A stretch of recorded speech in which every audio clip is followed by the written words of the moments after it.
And the soldier.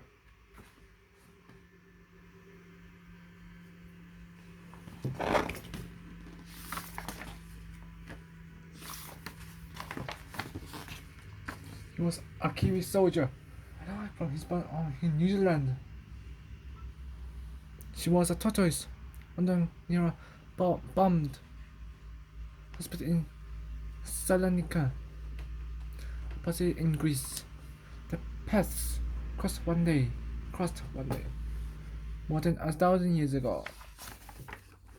The little tortoise was a survivor. Over many years, it had escaped being killed by eagles, and hunted by predators and foxes, and went into wild fires.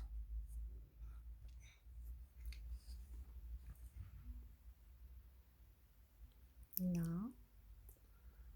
Now, a huge bomb blast had destroyed its shelter in the woods once again. It was homeless. The same day, some key soldiers were enjoying a few hours leave from a hospital ship moored in the bay. One of the soldiers, a young man, named Stewart Little, noticed the small creature moving across a dirt road in the shattered first hospital. At first, he wasn't sure what it was. It's just a tortoise, said one of his mates. They're quite common around here. Stewart had never seen a tortoise before. As he moved forward for a closer look, he heard a loud rumble. A French wagon appeared around the corner. It was heading straight towards the little tortoise. Watch out. Watch out. Watch out! Stewart shouted, but too late. With the clanking of wheels and the cloud of dust, the heavily loaded vehicle rolled right over the tiny creature. It's a gunner! Shocked the other soldier. But Stewart ran forward, searching in the wheel ruts that had been left in the soft earth. At last he found it. They were too deep.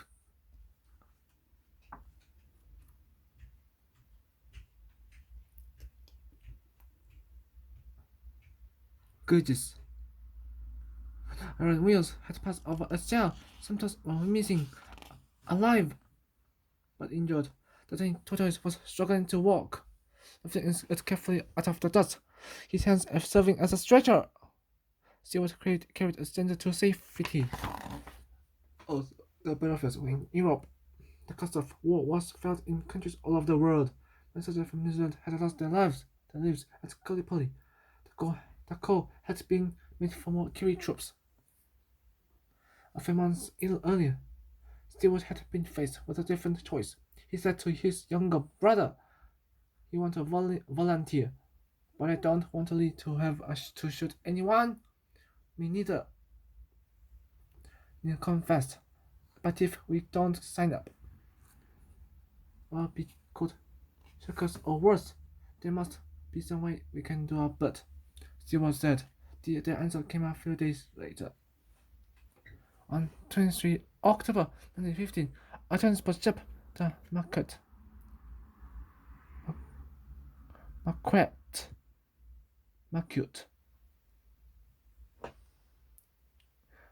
was torpedoed off the coast of Greece. Over 100 lives were lost, including a number of New Zealand. This is mathematical orderlies. They had been underway to set up the field hospital in Salonika.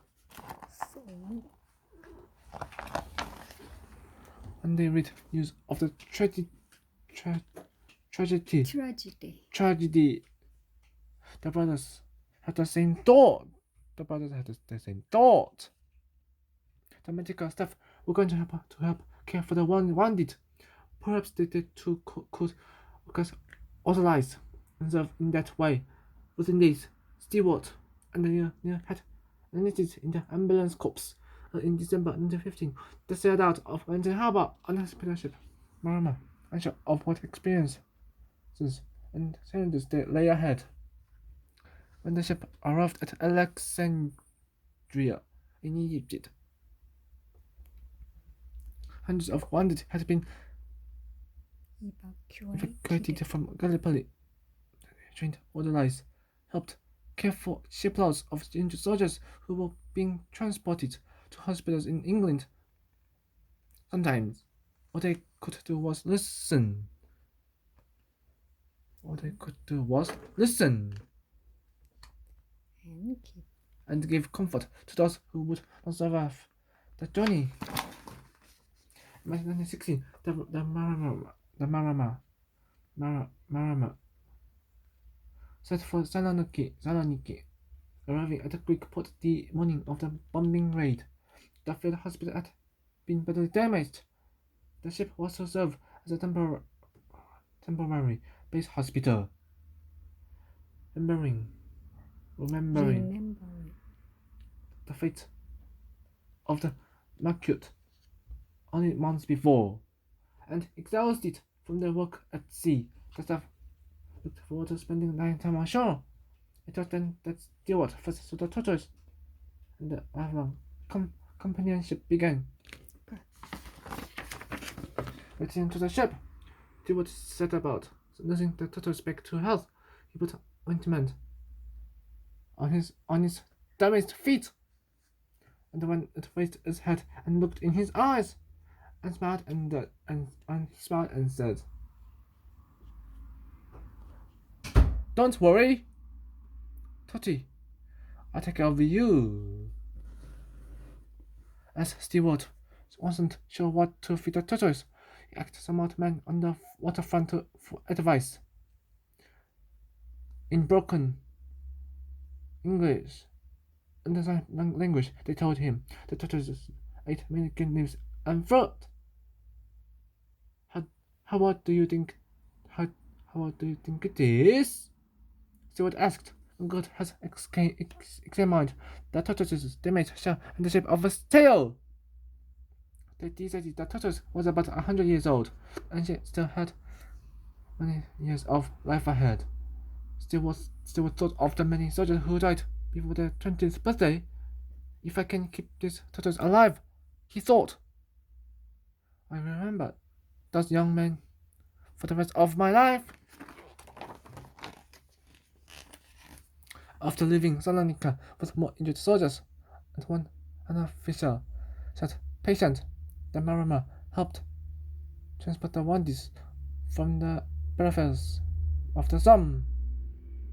Despite their injuries, few of them complained. Some even managed to talk about the conditions that they had endured on the battlefield.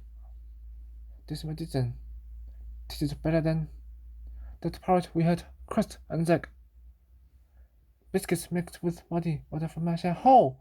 Totty became a favorite with the Belgian soldiers, who seemed encouraged by the slow way she walked. When the Marama set home towards New Zealand, Stewart was worried about Totty while they were still at sea, and an order had been given.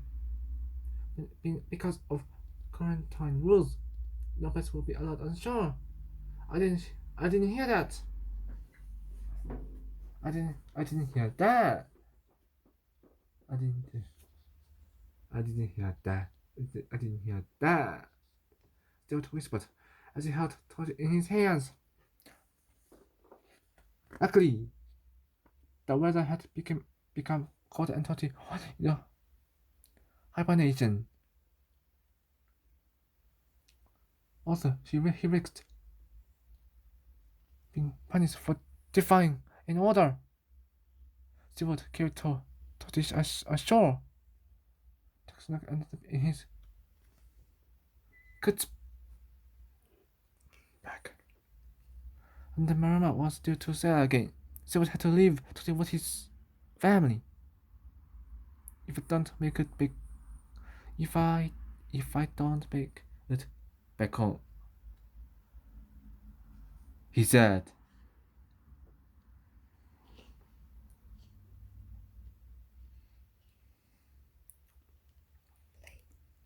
to take care of the TORTY for me. However, Stewart did survive the war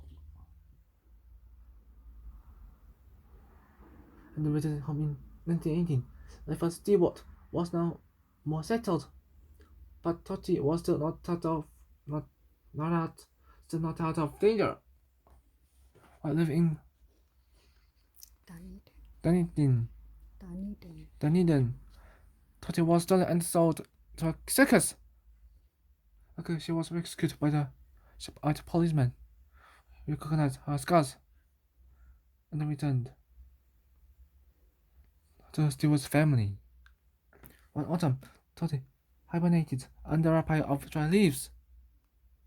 No one knew she was there. When the leaf heap was set on fire, she woke up and crawled out just in time.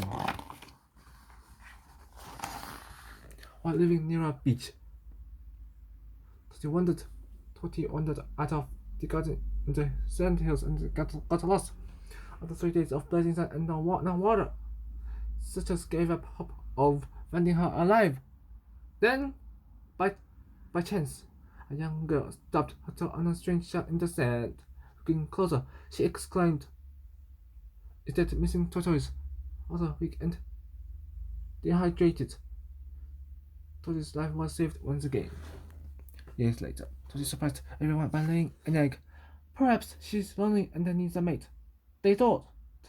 TORTY was introduced to Boomerang, a male tortoise belonging to a collector in a nearby town. However, although she laid more eggs, none of them hatched. Stewart cared for TORTY for 60 years.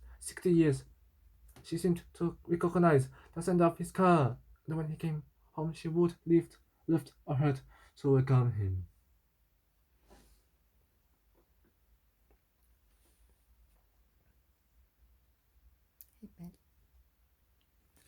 He built a pen for her in the garden.